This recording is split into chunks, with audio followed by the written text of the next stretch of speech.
pacientes son candidatos para MitraClip desde el punto de vista morfológico y anatómico, ¿no? Y no le vamos a decir MitraClip, le vamos a decir M-Tier porque es un dispositivo, pero tenemos ahora el dispositivo Pascal también disponible en Estados Unidos, que está aprobado por la FDA para la insuficiencia mitral primaria, pero probablemente esté aprobado pronto para la insuficiencia mitral secundaria. Y tenemos también 4 tamaños diferentes del dispositivo MitraClip. Vamos a hablar de eso en un minuto. Estas son las indicaciones en las guías americanas que ya están siendo revisadas. Muy pronto vamos a tener una nueva guía para insuficiencia primaria y por eso es muy importante desde el punto de vista ecocardiográfico poder determinar el mecanismo. Son pacientes sintomáticos con insuficiencia mitral severa que no son operables o que son de riesgo quirúrgico alto. Sin embargo, para insuficiencia secundaria, cirugía no es una consideración. Tenemos que ver lo que el doctor Barata nos estaba diciendo, pacientes que no están con el ventrículo tan dilatado, que no tienen hipertensión pulmonar severa, que han sido manejados propiamente por un equipo multidisciplinario. Otras patologías han sido manejadas, como la resincronización cardíaca, si fuera necesaria, la revascularización cardíaca, y que tienen la morfología y la anatomía adecuada. Y vamos a hablar de eso en las próximas diapositivas. Eso es una clase 2A. En las guías europeas de reciente publicación han subido esto a clase 1 para pacientes con insuficiencia mitral secundaria, pero siempre y cuando estén bien manejados.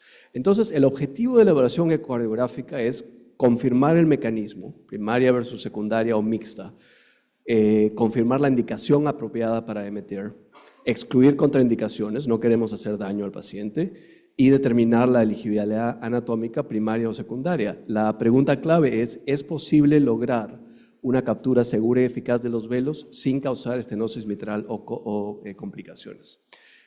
El protocolo que usamos, una evaluación integral por ecografía transesofágica siempre, 2D, color, Doppler y tridimensional, y acá tienen los 3 ejes, 4 cámaras, bicomisural, 40, 60, 70 grados, y el eje largo, que es bicomisural más 90. Y tenemos la vista en tridimensional indicándonos cuál, con la línea amarilla estamos viendo el eje en el que el ultrasonido nos está cortando la válvula en cada una de estas vistas.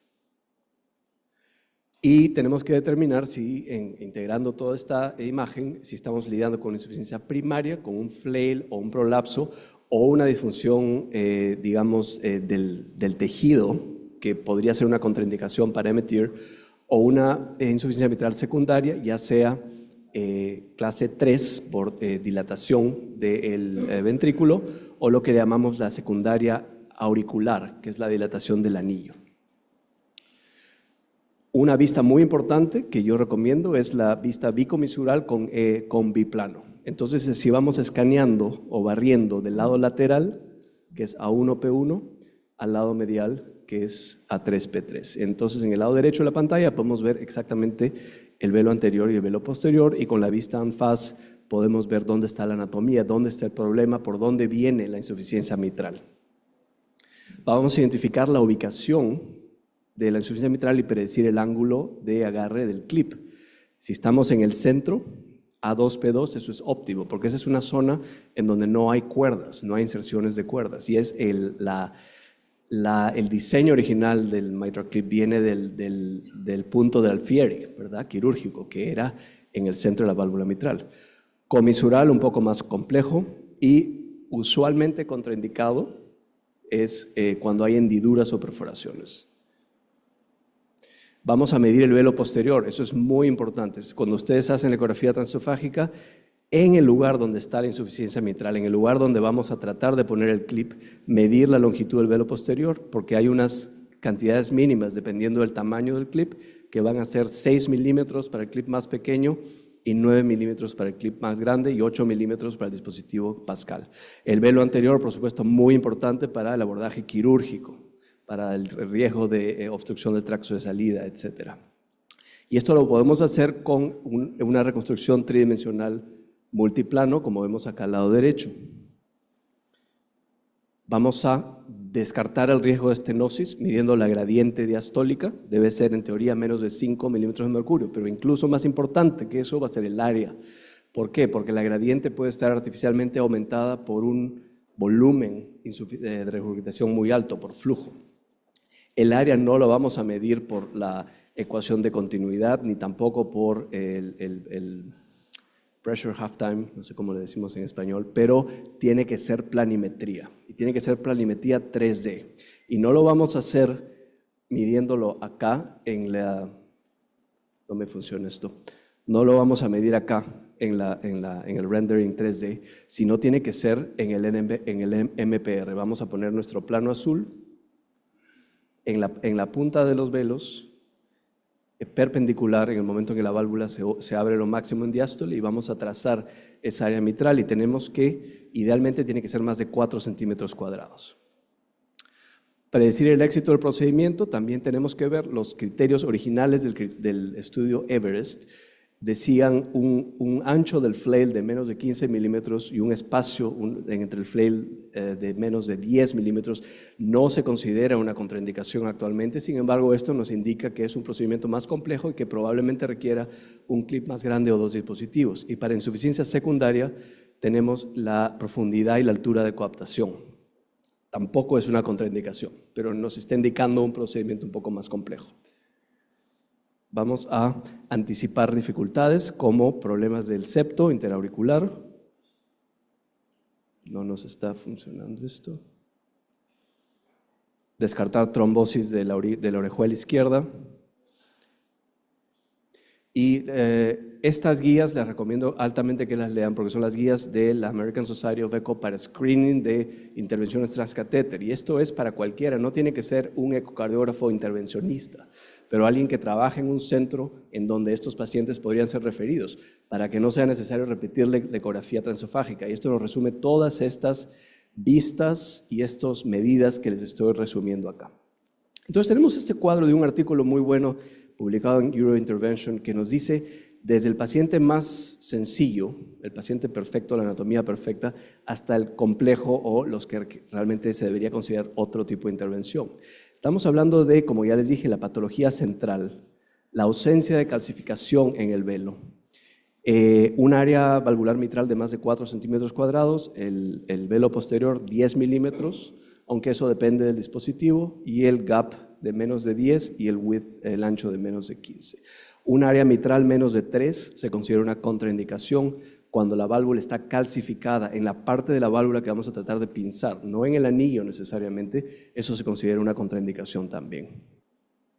Este es un artículo que nuestro grupo publicó hace unos años cuando salió la 4ª generación de MitraClip, porque súbitamente tuvimos no 1 ni 2, sino 4 tamaños diferentes. Entonces, ¿qué dispositivo elegimos para cada paciente? Y tratando un poco, basado en nuestra experiencia de 2 centros, no es necesariamente una recomendación de guía, de elegir el dispositivo para cada anatomía. Entonces, el más grande, el XTW, que es el más ancho y más grande, para esos flails grandes de insuficiencia mitral primaria, con un velo posterior generoso, con un área mitral generosa, y el corto y ancho, que es el NTW, para la insuficiencia secundaria, siempre y cuando haya suficiente coaptación, ¿no? Y los MitraClips pequeños para patología quizá comisural cerca a las comisuras. Entonces, este es un caso, no le voy a decir sencillo, pero un caso, digamos, convencional. Y a la doctora Jane en unos minutos nos va a presentar los casos difíciles, complejos. Este es un caso de insuficiencia mitral secundaria, Carpentier 3, el ventrículo izquierdo dilatado, un paciente tipo COAPT, manejado óptimamente, obviamente, con síntomas persistentes, insuficiencia mitral persistente. Ahí vemos la inversión sistólica de las venas pulmonares, justificando la insuficiencia mitral severa, un ERO de 0.5, un volumen regurgitante de 69, el jet central, pero largo, no es un jet circular, esto es característico de la insuficiencia mitral funcional, y un área de 6.6 centímetros cuadrados. Entonces, un buen candidato, se hace la punción transeptal con la guía ecocardiográfica transesofágica en la parte posterior del septo, y vamos a medir, y vamos a hacer simultáneamente acá, en la vista bicava, inferior, superior, vamos a estar hacia el centro o hacia la parte superior, y anterior, posterior, vamos a estar hasta la parte posterior. Y esto es muy importante porque tenemos que alcanzar una altura por encima de la zona de coaptación de mínimo 4 centímetros. Y esto lo vamos a medir varias veces antes de que el hemodinamista haga la punción. Vamos a hacer la punción con vista simultánea para asegurarnos que pues, la aguja no se va para lados que no debería irse. Con mucha atención, por supuesto, a la aorta y a la pared de la aurícula izquierda. Y esto se puede hacer con MPR. Yo prefiero esto porque así podemos ver todo en una sola vista. La vista bicava, antero-posterior y tridimensional con la perspectiva de la altura con respecto a la válvula mitral. Vamos a ir guiando el sistema hacia la válvula mitral, teniendo mucha consideración de siempre seguir el dispositivo que esté alejado de las paredes de la aurícula.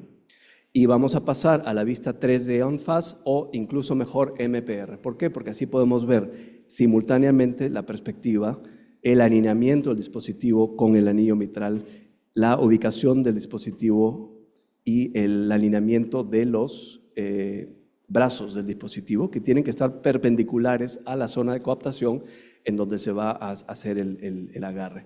Acá, como ven, no está perpendicular, está oblicuo más o menos a 45 grados, así que vamos a indicarle al intervencionista que rote el dispositivo para que esté perpendicular a la válvula mitral.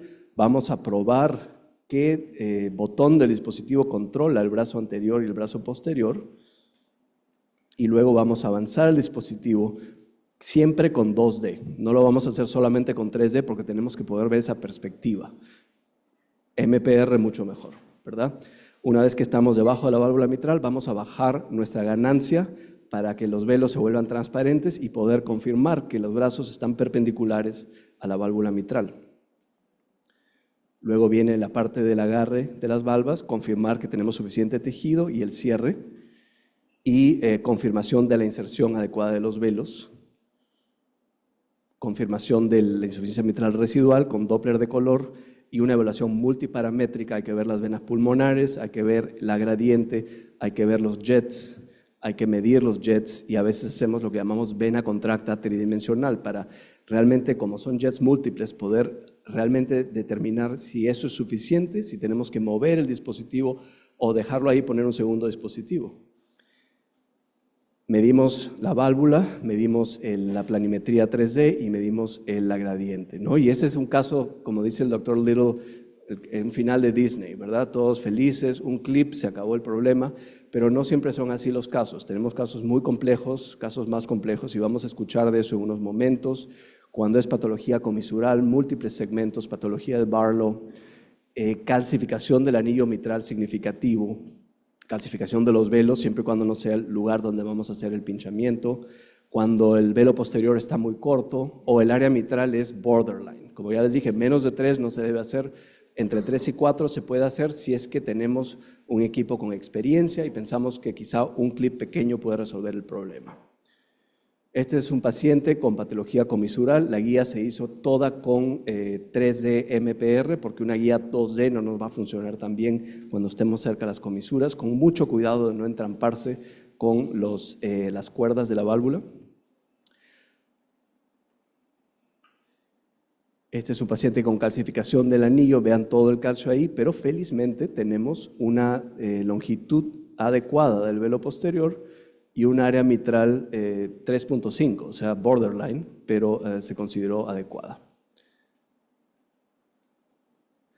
¿Cómo evaluamos la insuficiencia mitral residual? Ya tenemos que utilizar otro tipo de guías. No vamos a usar PISA, no vamos a usar los criterios tradicionales de insuficiencia mitral primaria. Tenemos que ver este otro documento del Dr. Zogby del 2019 que tiene un algoritmo separado, diferente de los criterios diagnósticos que utilizamos. ¿Okay? Una versión integral incluye evaluar las venas pulmonares con mucho cuidado, las 4, si estamos haciendo una ecografía transesofágica. Podemos ver la vena, el área de la vena contracta, el Doppler transmitral. Si vemos inversión de la onda E y la onda A, eso es un muy buen signo, muy específico para insuficiencia mitral leve. Este es un caso, por ejemplo, ven un pequeño jet, predominio sistólico de las venas pulmonares, predominio de la onda A. Esto es una insuficiencia mitral leve. Y este es un caso por lo menos moderado, vemos múltiples jets, vemos un poco de inversión sistólica de las venas pulmonares, onda E dominante. Por supuesto, esto de por sí no indica insuficiencia mitral moderada. Esto puede ser simplemente disfunción diastólica, ¿verdad? Y se puede hacer una cuantificación ecocardiográfica con el volumen. No se puede hacer el Doppler pulsado en el anillo mitral como punto de comparación, porque eso ya no es morfológicamente adecuado. Tampoco podemos hacer PISA, pero sí podemos con mucho cuidado calcular el volumen del ventrículo izquierdo en sístole y diástole, sustraer el volumen de flujo del tracto de salida por Doppler, y ese es nuestro volumen regurgitante. Les invito a que descarguen el app llamado EcoGuide, es el app de fórmulas de la Sociedad Americana de Ecocardiografía, que tiene todos estos algoritmos, incluido el algoritmo de insuficiencia mitral post-TEER que les mostré hace un instante. También ya están las nuevas guías de diastología, etcétera. Y ahí pueden ir viendo en el momento en que están haciendo su eco para que no se olviden de obtener algunos de estos parámetros que son importantes para poder definir el diagnóstico. Entonces, para llevar a casa, la elegibilidad es el primer paso crítico, confirmar el mecanismo, la severidad, la indicación y la ausencia de contraindicaciones. Ya saben, insuficiencia mitral secundaria, como acaban de escuchar, tiene que manejarse el paciente muy bien, multidisciplinariamente, antes de siquiera estar conversando de estas cosas. La anatomía, sin embargo, define la factibilidad y la complejidad del procedimiento. La guía ecocardiográfica es fundamental. Ese es un procedimiento que es guiado por eco transesofágica, no es guiado por fluoroscopía. Esto requiere una comunicación continua y efectiva entre el ecocardiógrafo intervencionista y el hemodinamista para guiar cada fase del procedimiento, establecer el éxito, detectar complicaciones, determinar si se necesitan dispositivos adicionales. Muchas gracias.